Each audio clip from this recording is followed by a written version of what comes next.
Hi, this is the Magnificent Midlife podcast and I'm Rachel Lancaster. This is where we celebrate women in midlife and beyond. We challenge the status quo and bash those negative stereotypes about being an older woman. We're not over the hill at 40, 50, 60. We're just getting started and the world needs us now more than ever. I'll be talking all things midlife, about issues that matter and sharing fabulous stories of amazing women doing very cool stuff. Now is our time. Hello, it's just me again with a solo podcast here. You know that in the middle of my seasons, I like to come on and tell you what's been happening. And there's so much. Oh my goodness me. And it's really bizarre because I'm sure you've heard me say that I keep trying to move away from menopause. Me starting the master's degree in gerontology was an effort to move on from menopause. I mean, goodness me, it's been 16 years since my early menopause diagnosis. But it seems that the more I try and pull away, the more it drags me back. It's just a bit bonkers, really. And I'm sure I've got a lot to do with that because there's so much being said that I feel is bollocks. That's the not polite way of saying it, that I keep feeling that I have to have my voice in the melee. But recently, there's been some really, really positive stuff on menopause. And yesterday, I went to the BSI launch of the new Menstruation, Menstrual Health and Menopause in the Workplace standard. And I don't think I've been very public about this, but I was on the panel. I was really proud of the final document. I think it is fantastic. We will put a link in the show notes where you can go and download it. And if your business, if you'd like to have a menopause discussion in your workplace, it doesn't have to even be guidance or a policy. It can just be as little or as much as you want to do. But if you don't know where to start, this is a fantastic framework to help you. So if you're interested in this, then please go and download it and we'll put the link in the show notes. But one of the things that one of the panelists yesterday at the event, because it was a fantastic event with a lot of speakers, it was really good. And so many people there interested in menopause. Very different from when I first started talking about this. I was trying to think, how long was it since I first started the Mutton Club, my online magazine, which still exists. And I started it in 2015. So it's 8 years ago, and 8 years that I've been, banging on about menopause and midlife transformation and ageism and etc., etc. But one of the panelists made the point was the fact that it's no good just ticking the menopause box. I personally believe so many of the issues that older women encounter in the workplace, in the UK especially, but in Anglo-Saxon societies, as I've written about in my book, is because of gendered ageism. That's really at the root of this. I think that gendered ageism is at the root of how women experience menopause, of how they go into menopause, because we're told that, the default stage of womanhood is a reproductive female. But as one of the speakers pointed out yesterday, we can have, say, an average of 37 years as a reproductive female, and then we might have another 37 years, hopefully, as a non-reproductive female. And that's what I'm always going on about, isn't it? That this opportunity that we have in the second half of our lives, where we have all the experience, all the wisdom, and we're not, I'd be careful here because I'm discovering that actually cyclicality as a woman is a very powerful thing. And if we learn to live with our cycles, which I never did, then it can be something, again, positive, not just overwhelmingly negative. But at the same time, post-menopause, I love being calmer and less cyclical. My emotions are much calmer. I'm not going up and down with the monthly cycle. And I love it. I love it. And, you've heard me talk about, we have this burst of creativity post-menopause. And there's just so much to like about it. And this was one of the comments made yesterday that, we have all this extra time, but at the same time, we have to deal with the gendered ageism. And the keynote speech at the end of the event was from Mariella Fostrup. And she put across a passionate plea for real revolutionary change in the way we think about women's health, because for far too long the default has been men, and women, as created from the spare rib of Adam, she talked about, we're sort of the lesser, slightly faulty version of the wonderful man. And our healthcare system is set up that way. You may have heard me talk about how crash dummies, women die more in cars. I think they've changed it now, but for so many years, the crash dummy was based on a male physique. And a female physique is completely different. And then the way that, we respond to heart attacks means that we die more often of heart attacks, I think, if I've got my data right. Don't quote me on that one. But heart attacks are not recognised in women because doctors don't have the same knowledge. And it's the same thing with menopause. They don't have the knowledge about menopause, and they don't have the holistic knowledge about, nutrition and exercise and lifestyle and stress management and toxins and all of these things that can impact hormones, because they don't have the same impact on men. So there's lots to be done, but it was great fun to go to the launch yesterday, and I was joined by 3 of my MenoClarity colleagues, Pat Duckworth, Professor Joyce Harper and Kate Codrington.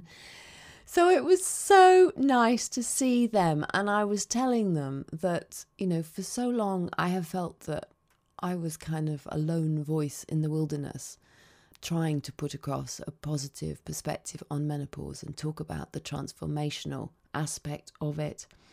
And now that we've joined MenoClarity, that we've created it and brought it together, it's just so exciting for me. And as we're out there, as we're putting our heads above the parapet and we're talking about these things, other women are coming to us and saying, I agree. Which leads me nicely on to our first live event. So MenoClarity Live will be the inaugural online summit on September 29th this year, which is 2023, if you're listening in the future. So you've missed it, sorry. And it's going to be the most amazing event. I'm so excited about it. We've had lots of people sign up for it already. So if you are interested, go and sign up so you secure your place.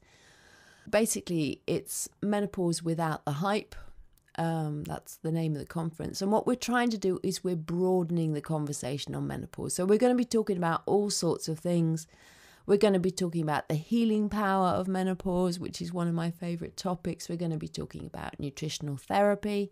We're going to talk about progesterone therapy, because we have such a focus on estrogen, and progesterone here in the UK is only really seen as the hormone to balance estrogen. But actually, there's new research from the very wonderful Professor Geraldine Pryor in Canada, who, and she will be talking about her research and talking about the impact of progesterone therapy and how that can really help with vasomotor symptoms.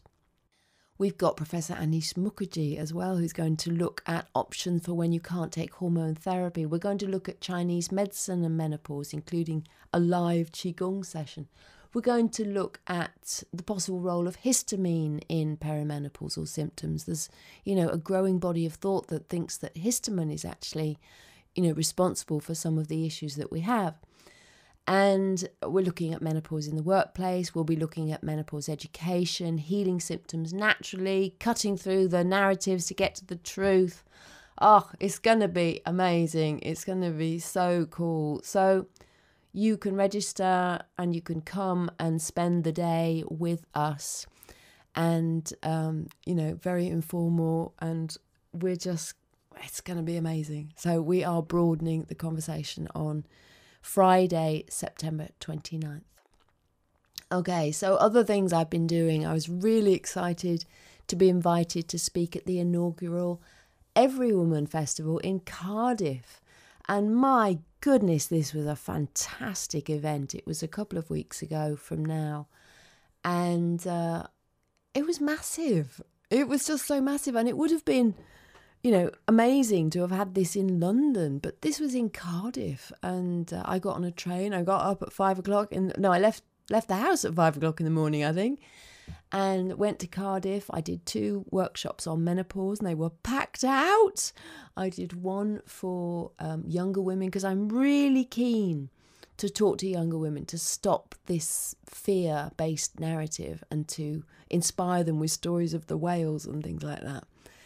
And I did one for midlifers and I sold some copies of my book, which was really nice because I don't often do that. So that's another reminder. If you like me and what I talk about and you're interested to learn more, please go and get my book, because even if you're past menopause, there's still lots in there about ageism and adapting and how we can live our very best, magnificent next chapter. And there's lots in there. So go and buy me a book as well. You can get that at magnificentmidlife.com/book, where you can get the ebook or the audiobook narrated by me. Or, of course, you can get it on any good online bookseller. Amazon is the fastest. I was also invited to be a speaker on the midlife wisdom stage at Mind, Body, Spirit. Now, I'd never been to Mind, Body, Spirit, but I've seen it. It was at Kensington Olympia in London. Very woo-woo.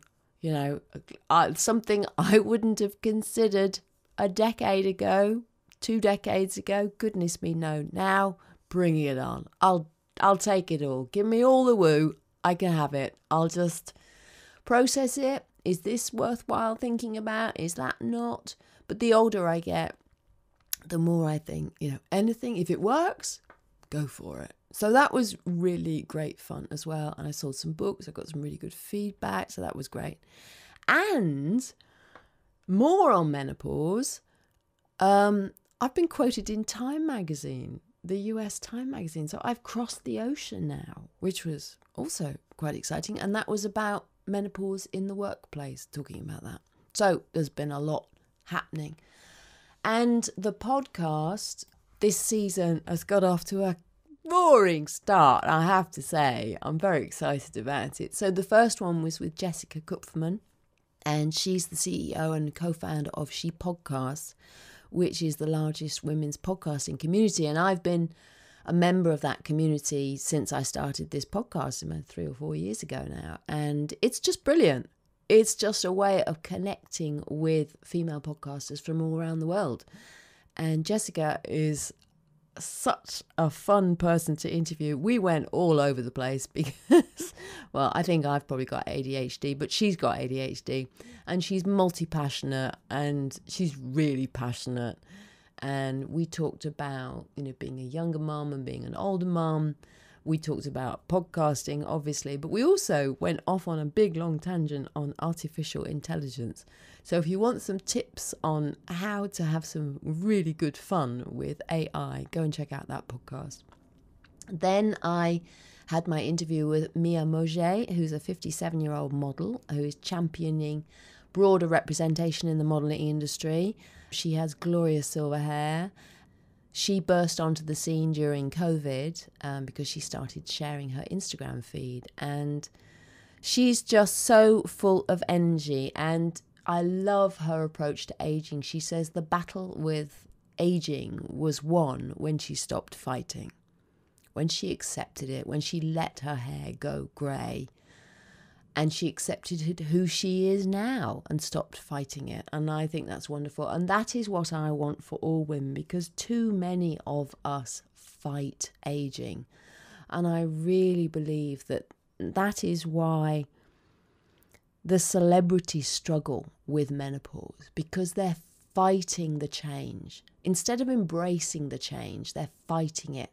And this is where I think there will have to be this revolutionary change, because until we see aging and going through menopause as something positive, women are still going to fight it. Until women can go grey or white without the Daily Mail writing an article, or somebody who was it? I can't remember what her name was. Somebody who should really have known better, I think.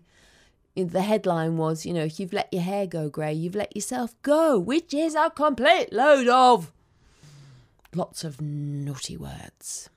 As you know, it just drives me nuts, that. It really does, because until we change that, women are going to fight it, and then when you fight it, it makes it worse. And this is the thing, it goes back to me saying, bring on all the woo-woo stuff from mind, body, spirit. The more open we are, the more accepting we are, the more acknowledging of difference and embracing of that difference. We're not the same after menopause. We're not supposed to be the same. We're supposed to be different. We're supposed to have a different role in society. We're supposed to have our hair change colour.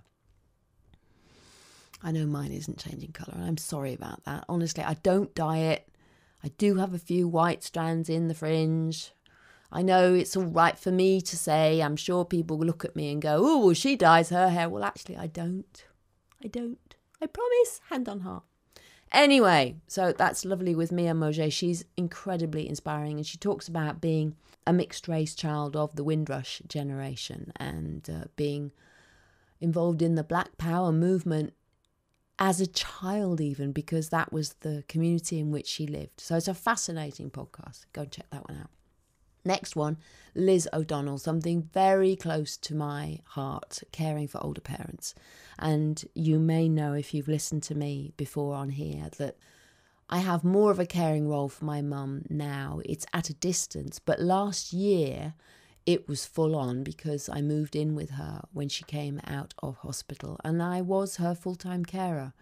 And then that has changed, it's got less and less and less as she has improved, and she's made massive progress, but she still needs more input than she has in the past.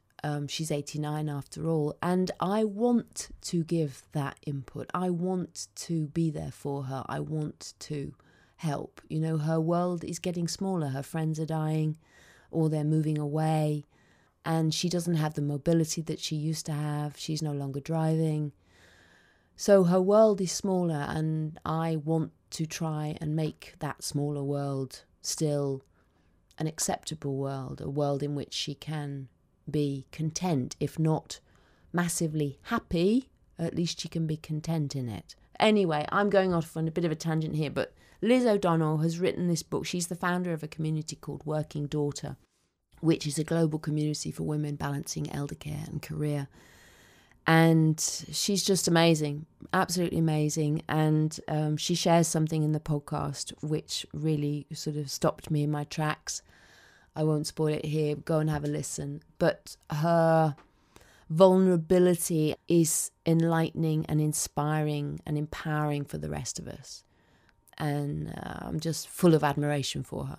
So that's Liz O'Donnell, caring for older parents. And then I would just also say on the caring front that I don't think it's like one of those, none of us get out of here without dying. None of us get out alive.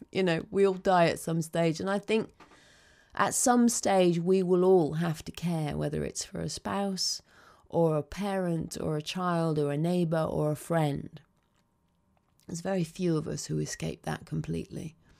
There's a lot more men that do it than women, as we explore in the podcast, and why it's called Working Daughter, not Working Children. There is an assumption that it is often the daughter that will do the majority of the caring. But don't know where I was going on that one. Anyway, it's really good. Go and listen.